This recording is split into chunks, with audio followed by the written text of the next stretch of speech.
على وادم let's go baby على وادم let's go baby I'm بشرنا صبح waxaa magaalada Muqdisho ku yaala goobo lagu barto sida loo dheelo dhaansiga ama sidoo kale lagu iskugu galmoodo balse intaana u gudagelin daawadayaal arrimahaas oo dhan halka aad nagala socotaan waa Masal Media fadlan haddii aad ku cusub tahay channelka subscribe saaro calaamada gambaleelka furo si aad ula socoto muuqaaladii ugu dambeeyay ee aan baahino oo noqoto daawadaha ugu horeeya ee dhageysta barnaamijyadeena arrimahan oo ku soo badanaya magaalada Muqdisho ayaa waxay noqotay mid bulshada Soomaaliyeed si aad ugu faafsan gudaheeda arrintan ayaa waxay noqotay mid si aad loola cajabay culimada Soomaaliyeed ayaa si aad uga hadlay arrimahan ku soo laalaabtay bulshada Soomaaliyeed dhexdeeda waxayna si aad uga caroodeen arrimahan ka socda magaalada Muqdisho inta badan iyo guud ahaan dhulka Soomaalidu ay degto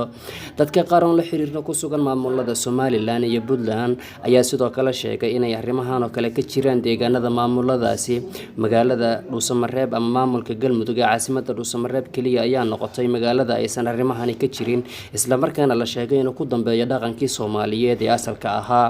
arrimahan ka socda magaalada Muqdisho ayaa waxa loo sababeeyay goobaha loo caweystago iyo hoteelada ragga iyo dumarka lagu masaajeeyo oo sidoo la sheegay ay ku yaalaan goobo lagu masaajeeyo ragga iyo dumarka isla markaana ay ka shaqeeyaan dad ajaaniba goobahan ku soo badanaya magaalada Muqdisho ayaa dhabarjab ku noqotay bulshada Soomaaliyeed oo boqolkiiba boqol muslim ah waana arrinta la yaabay ee ka jirta xarumaha ay furanayaan dadka ganacsatada ah ee ku sugan magaalada Muqdisho ama ka imaanaya qurbaha sidoo kale arrintan ayaa si aad waxa loogu dhaleeceeyay ama loogu dhaliilay inay ka dambeeyaan dadka ganacsatada ah ama qurba joogta ka yimaada wadamada reer Yurub ama wadamadaasi horumaray ee Mareykanka iyo Canada oo sidoo kale la sheegay inay ganacsiyadani ka faa'iidaan lacag badan ayna ka furayaan magaalada Muqdisho ganacsiyada noocan oo kale ah arrintan ayaa sidoo kale waxa si aad uga hadlay culimada Soomaaliyeed sidoo kalena aad u dhaleeceeyay ama ku dhaliilay dawladda federaalka Soomaaliya ama wasaaradda awqaafta iyo diinta inaysan waxba ka qaban dadka noocan oo kale ah ka furaya meherada lagu tunto waasa arrintii ugu horeysay ee ka furantay magaalada Muqdisho markii ugu horeydana lagu arko rag iyo dumar goobo ganacsi oo laga ganacsado jirkooda ay ka furayaan arrinta kale sidoo kale xeebta Lido ee magaalada Muqdisho ayaa sidoo kale waxa la sheegay inay ku yaalaan xarumo noocan oo kale ah hotel waxa jiray horaantii sanadkii 2015 laga furay magaalada Muqdisho isla markaana lagu magacaabo Hotel Samira asagoo balse kadib xirmay kadib markii culimada Soomaaliyeed iyo bulshada reer Muqdisho ay si aad ugu hor yimaadeen arrintan ka socota hotelkaasi Samira waxa sidoo kale la sheegay in hotelkaasi wariye ka diyaariyay warbixin lagu dilay magaalada Muqdisho waasa sida la sheegay aan la cadeey karin inay ka dambeeyeen kuwa hotelka iska lahaa haddaba arrintan bulshada Soomaaliyeed si aad ugu soo laalaabatay ayaa waxa ka hadlay culimo Soomaaliyeed oo ka mid yahay Sheekh Maxamed Cabdi Umul iyo culimo badan oo sidoo kale ku sugan gudaha Soomaaliya iyo dalka dibadiisa intaba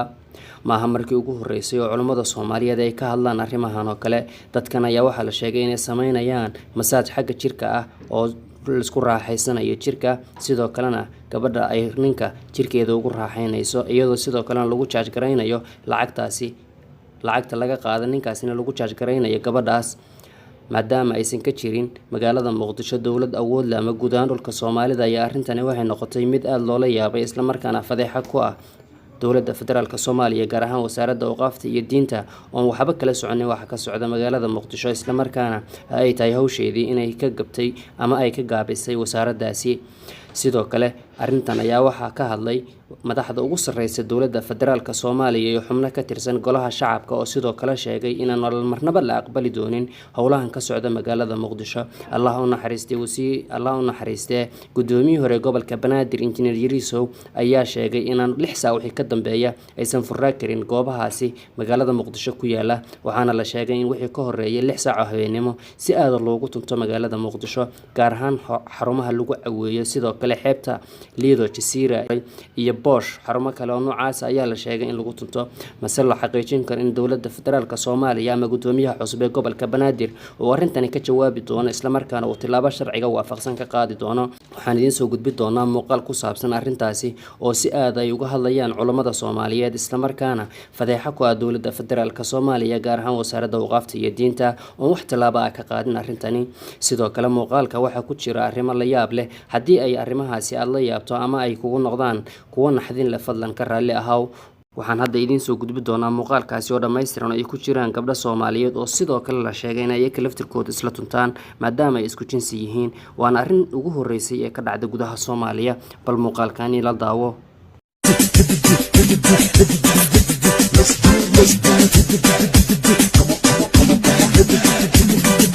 على واجم let's go baby على واجم let's go baby I'm بشرنا صبح I'm بشرنا صبح على واجم let's go baby على واجم let's go baby I'm بشرنا صبح I'm بشرنا صبح It's 5 minutes وحنا ذا home الكباس وبدلعي من مدى صودية خلص كاس وطورة كدب دبقاب كلام باس وغيرنا let's go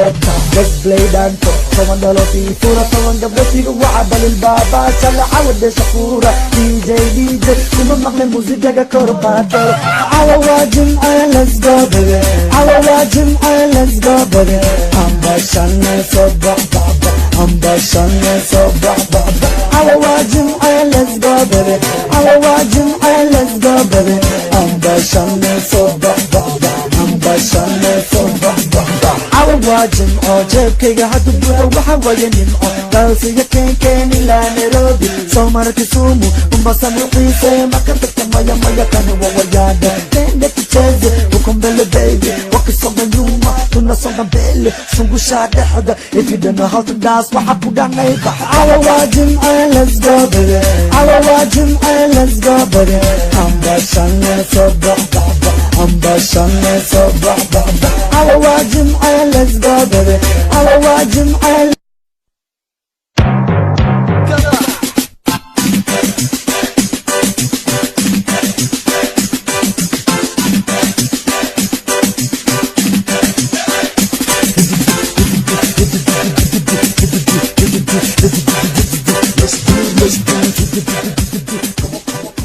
let's go baby I'm بشرنا صبح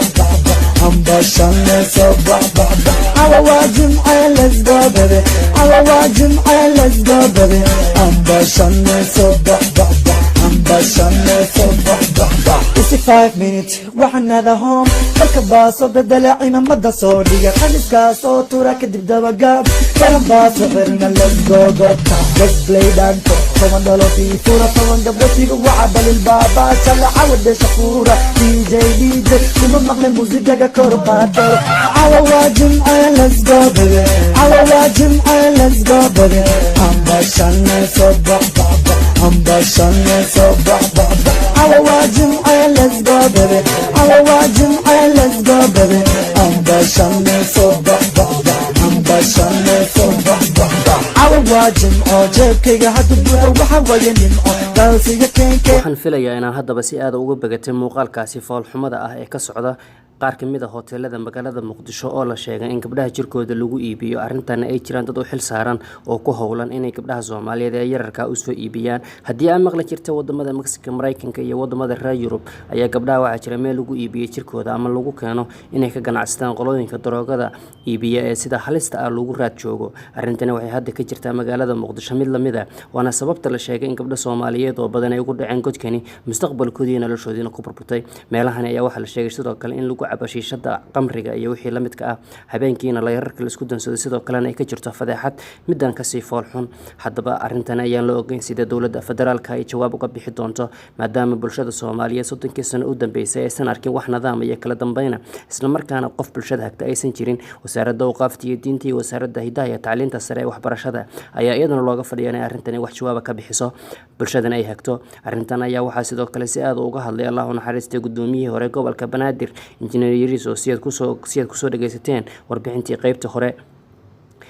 muuqaalka naxdinta leh iyo kuwa kale ayaa waxay ka jiraan magaalada Muqdisho iyo guud ahaan geeyiga Soomaalida qayb kamid ah magaalada gobolka Galgaduud ee magaalada madaxda maamulka Galmudug ayaa la sheegay inay arrintan ka jirin wax noocaan oo kale aysan ka dhicin maadaama magaaladaasi ay gacanta ku hayeen urur diimeed ka tirsan culummada Soomaaliyeed ee lagu magacaabo Ahlu Sunna wal Jamaaca oo halkaasi nidaamkoodu ahaa mid haga. halkaad muuqaalkan iyo warbixintan kala socotaan waa Masaal Media. fadlan haddii aad ku cusub tahay channelka subscribe saaro calaamada gambaleelkan ha hilmaamin si aad ula socoto muuqaaladii ugu dambeeyay aan baahino una noqoto daawadaha ugu horeeya ee dhageysta barnaamijyadeena iyo warbixinada halkan ku baahino. Masaal Media waxay mar walba awood saaraysaa inay bulshada Soomaaliyeed ka wacyigeliso waxa xunxun isla markaana ay bulshada Soomaaliyeed u iftiimido